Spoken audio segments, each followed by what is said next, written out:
전화를 했는데 친구가 받지 않으면 내 전화를 일부러 받지 않는다. 내가 귀찮은가 보다. 이런 생각을 바로 하거든요. 상처를 잘 받는 성격, 흔히 우리는 스몰 마인드, 소심한 성격이라고 부르죠. 그러나 지구상에 소심하지 않은 사람은 저는 없다고 생각해요. 소심한 분야가 다를 뿐이지 누구나 예민하고 소심한 부분이 있습니다. 그러니까 난 정말 소심한 사람이야. 난 너무 상처 잘 받아 하면서 괜히 주눅 들거나 자책할 필요가 없습니다. 사람은 누구나 상처를 받는 존재예요. 그건 인간이 그만큼 사회적 존재이기 때문에 어쩔 수 없는 겁니다. 아니요, 저는 사회적 존재가 아닌데요. 저는 혼자 있는 게 훨씬 좋습니다. 사람 안 만나고 살아도요, 전혀 외롭지도 않고요. 이것도 사회적 존재라는 반증입니다. 사람을 만나는 게 피곤하고 고통스럽다는 것 자체가 사람에게 영향을 받는 존재라는 증거죠. 긍정적이든 부정적이든 우리는 사람에 의해서 좌지우지되는 사회적 존재입니다. 근데 유독 누구에게 더 상처를 받나요? 아마 대다수가 부모님, 그리고 배우자, 혹은 친구나 애인, 친형제자매 이런 아주 가까운 사람들에게 유독 더 상처를 받아요. 왜 그럴까요? 그 이유는 소유욕 때문이에요.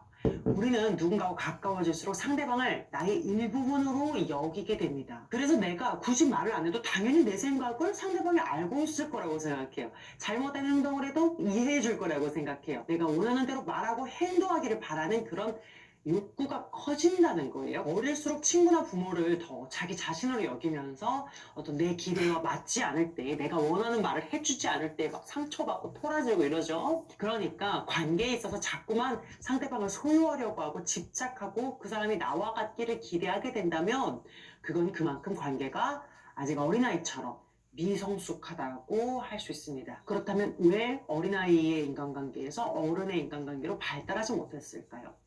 어렸을 때 애착 손상이 있었기 때문이에요. 한두 번 애착 손상으로 그렇게 된다는 뜻이 아니에요. 반복적으로 손상을 입었을 때 어른이 돼서도 애착을 갈망하게 되는 겁니다. 애정결핍이라고 하죠. 어릴 때 부모가 애를 좀 잘 못 돌보는 게 그렇게 평생 인간관계를 좌지우지하는 걸까라는 생각이 드실 수도 있는데요. 유년기에 맺었던 그 최초의 관계 있잖아요. 즉 부모 혹은 부모가 아니더라도 조부모랄지 주 양육자와의 아이와의 그 관계는요, 우리가 생각하는 것보다 훨씬 더 우리의 내면과 대인관계를 지배합니다. 애착 손상이 단 한 번도 없었던, 그러니까 아이를 단 한 번도 실망시키지 않고 해달라는 대로 다 즉각즉각 해줬던 어떤 그런 밀착된 관계이거나, 반대로 여러 차례 아이의 요구가 좌절되는 그런 애착 손상이 깊은 관계이거나, 둘 다 이 대인관계에 미치는 영향력은 큽니다. 그래서 적절히 애착 손상이 있는 게 더 낫다고 말하죠. 거절당하는 것도 적절한 수준에서는 좀 배워야 되는 거거든요. 애착 손상이 있을 경우 인간관계에 어려움을 주는 두 가지 유형을 생각해 볼 수 있어요. 이건 제가 참고한 책을 설명란에 넣을게요. 과분화와 미분화. 먼저 과분화는 타인과 내가 우리라는 연결고리로 이어지지 못해요. 그냥 단절돼 버리는 경우. 타인과 상호관계를 할 줄 몰라요. 어렸을 때 여러 차례 애착 욕구가 거절되면서 양육자와 함께 있는 게 오히려 이 아이에게 더 스트레스가 된 경우에 아이는 혼자 있는 게 더 편하다고 느끼게 돼요. 그런 경우에 아이는 타인과 자신을 연결하는 능력에 심각한 문제를 갖게 됩니다. 누군가와 어울리고 누군가의 위로를 받는다, 이런 것들은 기대할 수 없는 일로 이 무의식에 저장돼 있죠. 물론 모든 게 다 무조건 엄마 잘못이라고 말할 수는 없어요. 나이 때부터 성향상 좀 고집스럽고 공격적이고 독립심이 강한 성향의 아이가 있거든요. 이런 경우에는요, 성인이 되어서도 상대방을 냉담하게 대하고 사람을 협력하고 대등한 그런 관계로 보기보다는 항상 내가 이겨야 하는 그런 대결 구도로 보는 거예요. 이들이 많이 쓰는 방어 기제는 투사입니다. 그러니까 관계에 갈등이 생기면 너와 나의 문제 이렇게 보는 게 아니고 무조건 상대방의 문제라고 생각해요. 실제로 내가 잘못한 게 맞아도, 누가 봐도 그게 맞아도 결국은 상대방이 나에게 원인을 제공했기 때문이야 라고 생각을 해요. 다음은 미분화입니다. 아마 많은 분들이 겪고 있는 문제 유형일 것 같아요. 미분화는 말 그대로 너와 나 분리되지 못한 상태예요. 이것도 뭐 아까처럼 무조건 양육자가 다 잘못했다, 다 못 돌봐줘서 그렇다라기보다는 아이의 타고난 성향이 불안한 거예요. 그러면 더 분리불안을 느낄 수 있습니다. 성향 자체가 불안이 크기 때문에 애착 욕구가 남들보다 더 커요. 더 돌봐달라고 하거든요.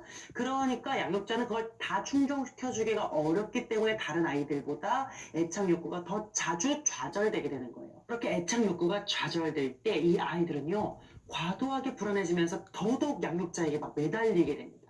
그래서 버림을 받지 않기 위해서, 그러니까 애착 욕구가 좌절되지 않기 위해서 끊임없이 양육자의 눈치를 살펴요. 그래서 주 양육자의 감정과 욕구를 막 계속 살피고 양육자의 관심을 끌만한 행동들을 계속하는 겁니다.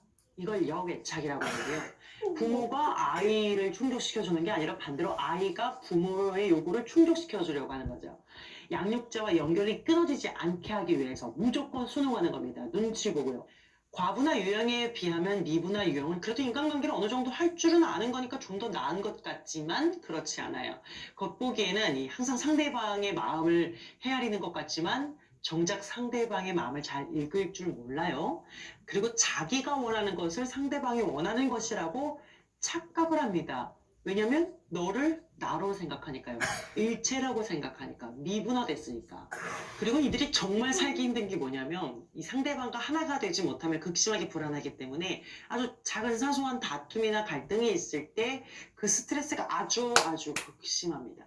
조금이라도 관계가 불편해지는 것 같으면 견디지 못하고 일이 손에 잡히지 않고 생각이 막 다 거기 메어버려요. 그 관계가 다시 풀어질 때까지. 아까 과부나 유형이 주로 쓰는 심리적 방어기제가 투사라고 했잖아요.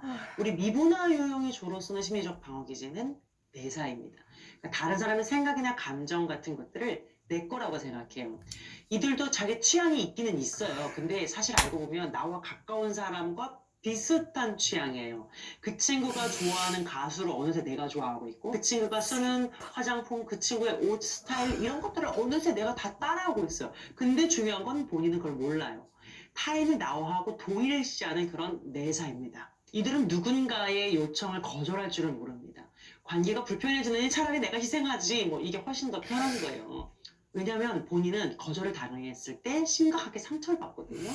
예를 들어서 내가 친구한테 전화를 했는데 친구가 받지 않으면 보통 사람들은요, 바쁜가 보다, 못 받을 일이 생겼나 보네 라고 생각하는데 이 유형의 사람들은요, 자동적으로 내 전화를 일부러 받지 않는다, 내가 귀찮은가 보다 이런 생각을 바로 하거든요. 요청의 거절과 존재의 거절을 잘 구분하지 못한다고 합니다. 그래서 거절 민감도가 매우 높아요. 근데 미분화되었기 때문에 상대방도 나와 같다고 생각하죠. 그러니까 내가 거절을 하면 그 사람에게도 그런 상처를 주는 것이라고 생각하는 거예요. 그러니 거절할 수 없는 거죠. 왜 그럴까요? 이들은 자존감이 무척 낮아요. 난 사랑받을 수 없는 존재야 라고 생각하기 때문에 상대방이 나를 어떻게 생각하는지에 막 지나치게 신경이 예민해요.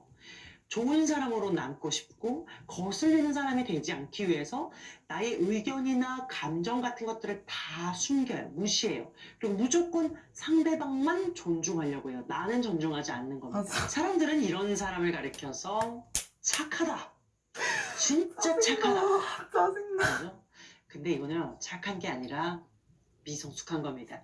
착함에는 성숙한 착함이 있고 미숙한 착함이 있어요. 다음 영상에 이어서 이 미숙한 착함에 대해서 애착관계와 연관지어서 이어 말씀을 드릴게요. 그리고 또 어떻게 하면 이러한 인간관계를 근본적으로 좀 개선시킬 수 있을지에 대해서도 이어서 말씀드리도록 할게요. 다음 영상을 꼭 참고해 주세요.